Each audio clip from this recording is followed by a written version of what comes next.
was still holding the appointment card for our fertility workup when Ethan slid a manila envelope across the kitchen table. His mother sat beside him, stirring cream into coffee she hadn't been invited to drink. "Your wife is barren," Margaret said. "Stop wasting your life waiting for a miracle." For a second, I honestly thought I had walked into the wrong house. It was my kitchen. My blue ceramic mug sat beside the sink. My raincoat hung from the hook near the back door. The digital clock on the stove read 7:14 a.m., and a local meteorologist on WKYT was warning about freezing rain along New Circle Road. Everything looked ordinary except my husband's face. Ethan wouldn't meet my eyes. "What's in the envelope?" I asked. He pushed it another inch toward me. "Rebecca, please sit down." "I am sitting down." Margaret made a small sound in her throat, the kind she used when she believed someone was being difficult on purpose. Ethan finally looked at me. He was 45, silver just beginning to show near his temples, still wearing the navy scrubs he'd slept in after an overnight call. To anyone else, he looked steady, competent, the kind of doctor you'd trust when things went wrong. I knew better. "I filed for divorce," he said. The refrigerator hummed behind me. That was the first sound I noticed, not my breathing, not the rain tapping the window, just the old refrigerator kicking on as if the morning had not split open. I looked down at the appointment card in my hand. Dr. Lisa Chen, Reproductive Endocrinology, Tuesday 9:30 a.m. Our appointment. At least I had thought it was ours. "You filed before the testing?" I asked. Ethan rubbed both hands over his face. "We've been doing this for years." "No, I've been doing this for years. I've had blood drawn, ultrasounds, hormone injections, procedures. You haven't even given one sample." Margaret leaned forward. "My son has delivered more babies than most people will ever see. He knows his body." I turned to her. "That isn't how fertility testing works?" "Well, something isn't working." Ethan closed his eyes. "Mom."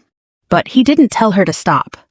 That was Ethan's favorite kind of protest, soft enough that Margaret never had to obey it. We had been married 12 years. In the beginning, we were happy in the quiet, ordinary way that doesn't make interesting stories. Saturday breakfasts at Doodle's downtown, UK basketball on television with Ethan yelling at the referees like they could hear him. Summer drives past the horse farms on Old Frankfurt Pike, windows down, no destination in mind. We had talked about children before the wedding, 2, maybe 3. Ethan wanted a boy named after his father. I wanted a little girl with my grandmother's stubborn chin. For 6 years we assumed we had time. Then came the first pregnancy. I bought a tiny pair of white socks at Target and hid them in Ethan's dresser drawer. He found them after work and laughed so hard he cried. At 9 weeks, there was no heartbeat. The second loss happened 18 months later. The third was at 11 weeks. After that one, Ethan stopped touching the framed ultrasound picture on the bookshelf. He started sleeping with his back to me. He spent longer hours at the hospital and called it responsibility. Margaret called it reality. A year earlier, one of my tests had shown diminished ovarian reserve. Dr. Chen explained that my egg supply was lower than expected for my age. It could make pregnancy more difficult. It did not mean impossible. Margaret had been in the waiting room that day because she insisted on driving us home. By the time we reached her townhouse in Chevy Chase, diminished ovarian reserve had become, "Her ovaries are failing." 3 months later, it became, "Rebecca can't have children." That morning, she finally used the word she had been circling for a year. Barren. I placed the appointment card on top of the envelope. "Did you speak to Dr. Chen?" Ethan stared at the table. "Mom spoke with someone." I looked at Margaret. "Who?" "A person familiar with your situation." That isn't an answer. She confirmed what we already knew. "No one at that clinic would discuss my medical information with you." Margaret's expression barely changed. "You always were defensive about facts." I almost laughed. It came out as one short breath. Ethan reached for my hand, and I pulled it away. "I'm 45, he said. "I still want a family." The sentence landed harder than the papers. Not because I didn't understand what he meant. Because after 12 years, 3 pregnancies, and 3 hospital bracelets, he had decided I did not count as family. "You already had one," I said. His mouth tightened. Margaret looked toward the window as if I had embarrassed everyone. Ethan told me he had met with a lawyer 3 weeks earlier. The house would remain his for the moment because it was closer to the hospital.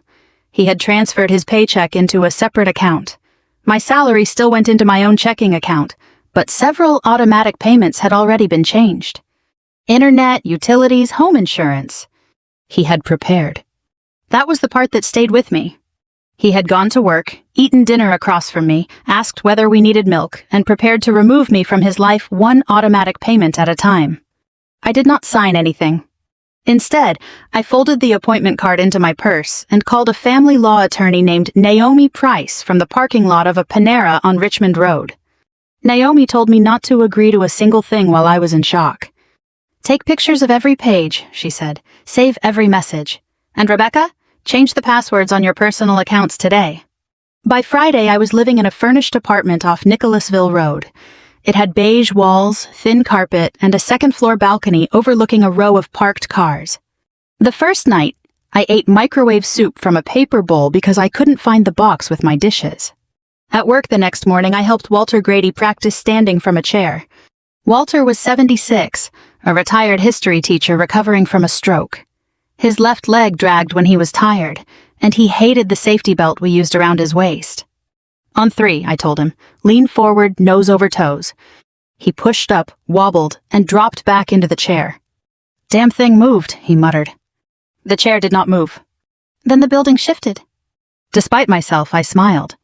He studied my face. "You look worse than I walk." "Thank you, Walter." "I meant emotionally." I adjusted his cane. "Let's try again." He gripped the armrests, then stopped. "That's the trouble with losing your balance," he said. "Everybody tells you to stand up before they ask what knocked you down." I looked away before he could see my eyes fill. 4 days later, I kept the appointment with Dr. Chen. Alone. She reviewed my blood work, explained again that low ovarian reserve did not equal sterility, and asked when I'd last had a period. I gave her the date. She paused. "Let's run one more test." I assumed it was routine. That afternoon, I was sitting on the edge of my borrowed bed, opening a carton of Greek yogurt, when my phone rang. Dr. Chen's name appeared on the screen. "Rebecca," she said, "I need you to sit down." "I am sitting." She took a breath.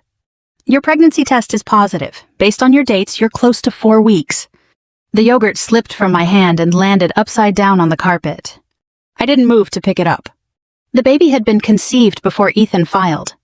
Before Margaret sat in my kitchen and reduced my entire body to one cruel word. Before my husband decided he needed to leave me to have a family. Ethan's name was still in my recent calls. I pressed it. My thumb hovered over the green button. Then I remembered his silence while his mother told me what I was worth. I locked the screen. For that one night, I kept the truth to myself. The first emotion I felt wasn't happiness. It was fear. Dr. Lisa Chen asked me to return to her office the following morning, and I barely slept the night before.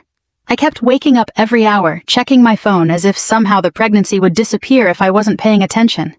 At 43, after 3 miscarriages, I didn't trust good news anymore. Good news had broken my heart before. Dr. Chen greeted me with the same calm smile she'd worn through every appointment over the past 2 years. "How are you holding up?" "I honestly don't know." She nodded like she'd heard that answer 100 times. "That's probably the healthiest response anyone could give." She reviewed my blood work again, then turned the monitor toward me. "Rebecca, I need you to understand something very clearly." I leaned forward. "Your previous diagnosis was diminished ovarian reserve." "I know. That is not the same as infertility." "I know." She looked at me for another second. "No, I don't think you do." She folded her hands. "It means pregnancy may be more difficult. It does not mean impossible. Somewhere along the way, someone turned less likely into never." I didn't answer, because I knew exactly who had done that. "We're going to consider this a high-risk pregnancy because of your age and your history," she continued. "You'll come in more often than most mothers, and I want you to reduce stress as much as possible." I laughed softly. "I got divorced 4 days ago." She sighed. "I wish I'd known." "So do I." She hesitated before asking one more question. "Did your husband ever complete his fertility evaluation?" I looked down. "Ex-husband." "I'm sorry. He never took the tests." For the first time since I'd known Dr. Chen, I saw genuine disbelief on her face. "He never—" She stopped herself. Then she spoke much more carefully. Rebecca, whenever couples struggle to conceive, we evaluate both partners. That has always been the recommendation. I know. I just wanted to make sure someone had told you. They did. What happened? I smiled without humor. Pride happened. She didn't argue. Instead, she handed me a folder explaining prenatal nutrition, warning signs, and appointment dates. Before I left, she touched my arm gently. Your body has surprised all of us. I hope it keeps surprising us. So do I. Back at my apartment, I sat at the tiny kitchen table with my laptop open. I started writing an email. Ethan, I found out something yesterday that affects both of us. I stared at those 2 sentences for almost 20 minutes. Then my phone buzzed. It wasn't Ethan. It was his attorney. The message was brief. Please direct any communication regarding the pending divorce through counsel. I closed my eyes. 10 minutes later, another notification appeared. This time, it was Margaret. Please don't drag this out. Ethan deserves the chance to build a real family. I read the message 3 times. Then I took screenshots and forwarded them to Naomi Price. She called me less than 15 minutes later. Don't respond. I wasn't planning to. Good. I hesitated. Naomi? Yes? I'm pregnant. Silence. Then a slow breath. Does Ethan know? No. When did you find out? Yesterday. She thought for several seconds. Rebecca, eventually he'll need to know. I know. You can't erase his legal responsibilities. I'm not trying to. Then why haven't you told him? I looked out my apartment window. Someone across the parking lot was helping an elderly woman load groceries into her trunk. I don't think I can survive another conversation where he looks at me like I'm broken. Naomi's voice softened. I understand. I need to know this baby is okay first. That's reasonable. She paused. Let's get through the first trimester, then we'll handle everything properly. For the first time all week, someone had given me permission not to decide everything immediately. I deleted the unfinished email. Life became strangely practical after that. Morning sickness didn't care that my marriage had ended. Bills didn't care either. My apartment was on the 2nd floor, and climbing those stairs with grocery bags suddenly felt like hiking a mountain. I started buying smaller cartons of milk because they weighed less. Instead of making 1 trip from the car, I made 3. I shopped at Target after work because their maternity section had clearance racks. I clipped digital coupons. I canceled streaming services. I learned which pharmacy offered the cheapest prenatal vitamins. Some evenings I was so tired I fell asleep on the couch before dinner. Other nights I sat awake wondering whether buying a crib before 12 weeks would somehow tempt fate. Grief makes ordinary decisions feel dangerous. Walter noticed I was eating crackers during one therapy session. Those for me? You don't even like crackers. I don't know. Retirement changes a man. I smiled. They're for my stomach. You sick? A little. He studied me for a long moment. You know something. What? When people get older, everybody thinks pain always comes from arthritis. He tapped his chest. Most of it starts somewhere in here. I adjusted the resistance band around his ankle. You always this philosophical? My late wife said I only got smart after 70. He pushed through another exercise. You ever notice people keep trying to recover the life they lost? I suppose. I did it for years after Helen died. He rested his hands on the parallel bars. Finally figured out something. What? I wasn't getting the old life back. He looked straight at me. So I stopped chasing it. That sentence stayed with me the whole drive home. At 12 weeks, Dr. Chen smiled before she said anything. Ready? I nodded. She switched on the Doppler. For a second there was static. Then, fast. Steady. Strong. I'd heard heartbeats before, but never one that lasted. I cried so hard I couldn't apologize. Dr. Chen simply handed me tissues. I think this little one intends to stay. That afternoon, Naomi drafted a formal notice. Simple. Professional. No emotion. No accusations. It informed Ethan that I was pregnant. That conception occurred before our separation, and that future communication regarding the pregnancy should proceed through counsel while my physician managed a high-risk pregnancy. We sent it. Less than an hour later, my phone started ringing. Ethan? Again. Again. Again. I let every call go to voicemail. The fifth message was only 18 seconds long. Rebecca, please call me. I didn't. Not because I hated him. Because I wasn't ready to hear his voice change depending on whether he believed me. 2 weeks later, Naomi arranged a meeting in her office. Ethan looked thinner. The confidence I'd always associated with him had disappeared. He sat down slowly. I took the tests. I said nothing. I should have done it years ago. Still nothing. He rubbed both hands together. I had 2 analyses. His voice cracked. They weren't good. I looked at him for the first time. What does not good mean? He swallowed. The specialist said, severe male factor infertility. The room became completely still. I asked if natural conception was impossible. And? He said unlikely. He laughed once. A doctor spends 20 years telling patients statistics don't define individuals. His eyes filled. Then he becomes the statistic. Neither of us spoke. Finally, Ethan whispered, if the dates are what you say. They are. Then, I interrupted him. You had 12 years to ask questions before you decided I was the problem. He nodded slowly. I know. No. I leaned forward. You know now. He lowered his head. I'm sorry. It was the first sincere apology I'd heard from him. It also came far too late. As he stood to leave, he hesitated. My mother told me she'd spoken to someone at your clinic. I frowned. Who? I don't know. She said they confirmed. He couldn't finish. I stared at the floor. No one at that clinic would ever discuss my records with Margaret. Not Dr. Chen. Not a nurse. Not anyone. A cold realization settled over me. Margaret hadn't misunderstood my diagnosis. She hadn't repeated bad information. She had invented certainty where none had ever existed. And Ethan? He had believed her without demanding proof. That hurt even more than the divorce. By the time I reached 38 weeks, I had almost convinced myself the hardest part was behind me. The baby's nursery fit into one corner of my first-floor apartment. Walter's daughter had helped me move after she discovered I was still climbing 2 flights of stairs carrying laundry. She insisted I was being stubborn. She wasn't wrong. The room wasn't fancy. A white crib I found through a neighborhood Facebook group. A rocking chair with one arm slightly loose. Tiny blue blankets folded neatly in a basket.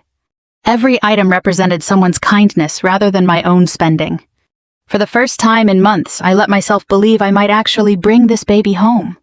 Dr. Chen remained cautiously optimistic. At your next appointment, she told me, we'll talk about scheduling an induction if labor hasn't started on its own. Is everything looking okay? So far, yes. Those 3 words became my favorite sentence in the English language. So far, yes. Not perfect. Not guaranteed. Just enough hope to keep walking forward. 3 days later, on a warm September evening, I finished my last patient a little after 5. Walter had finally walked the length of the therapy gym using only a cane. When he reached the end, he raised both hands like he'd won the Kentucky Derby. I'll take applause now. I laughed. You've earned it. He looked at my stomach. You're next. I hope not tonight. Well, babies have terrible timing. He wasn't wrong. I stopped at a grocery store on Nicholasville Road to buy milk, bananas, and oatmeal. I had just loaded the bags into my trunk when a sharp pain wrapped around my lower back. I froze. Another came 5 minutes later while I was driving. I pulled into a gas station parking lot and started timing them. 7 minutes apart. I called Dr. Chen's office. The answering service connected me to the on-call physician. How far apart? About 7 minutes. First baby? Yes. Head to the hospital now. My doctor practices at St. Joseph. What's closest? I swallowed. Bluegrass Regional. Go there. I knew exactly who was working there that night. The drive felt longer than it actually was. Every traffic light stayed red. Every bump in the road made me grip the steering wheel harder. When I reached Bluegrass Regional Medical Center, another contraction bent me forward before I even opened the car door. A volunteer hurried over with a wheelchair. "I can walk." He smiled politely. "Humor me." Inside labor and delivery, a familiar voice called my name. "Rebecca?" I looked up. Angela Brooks. Her gray hair was tucked beneath a surgical cap, just as neatly as it had always been. She had attended one of the hospital fundraising breakfasts years earlier when Ethan and I were still married. Recognition crossed her face.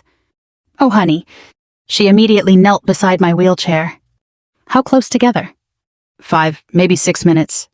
She helped me onto the triage bed while another nurse attached monitors across my stomach. The baby's heartbeat filled the room. Strong. Fast. Relief washed through me. Angela checked the computer. Then her expression changed. "What?" She hesitated. "Dr. Lawson is the attending tonight." Every muscle in my body tightened. "No." "Rebecca." "No." The word came out louder than I intended.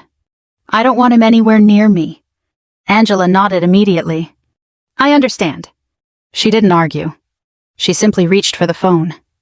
"I'm calling Dr. Priya Patel." She spoke quietly into the receiver. When she hung up, she looked genuinely disappointed. "Dr. Patel's in an emergency cesarean." "When will she be here?" "As soon as she can." I closed my eyes. "I'll wait." Another contraction answered for me. This one stole my breath completely. Angela watched the monitor.